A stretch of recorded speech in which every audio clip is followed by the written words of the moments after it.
Kilalanin natin, pasalamatan natin talaga ang ating punong barangay. At ngayon, tinatawag natin sa barangay para i-update ang ating kapitan at ating mga kagawa. Sama na rin yung kanyang mga kagawad. Pwede ba minto din ang ating himay sa kanila? Tayo po tumayo, din ang pag-alam mo sa ating buong Panginoon sa Kristo. Hallelujah.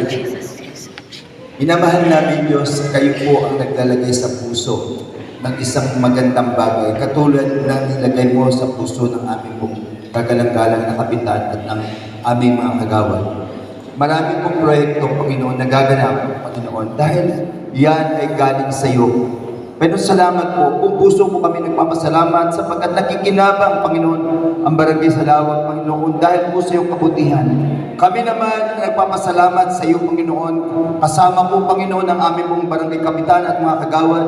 Mula sa sandaling ito, itong Christmas na ito, lalo nilang maranasan kung gaano ka kabuti, gaano ka katapat, gaano ka magmahal sa amin, Panginoon. Iniling po namin sa iyo, Panginoon, dumalim pa ang espiritual na pagpapala sa kanilang mga buhay, ay yung physical na pagpapala, financial na pagpapala, material na pagpapala, maranasan nila.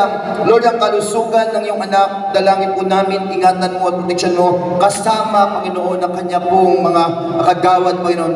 Muli, aming dinideklara, ang barangay sa Lawag, gaganda pa, uunlad pa, Panginoon. Sasagawa pa, marami ka pang gagawin at gagamitin mo ang iyong anak at ang iyong pong barangay na, Panginoon, kagawad ng aming kapitan.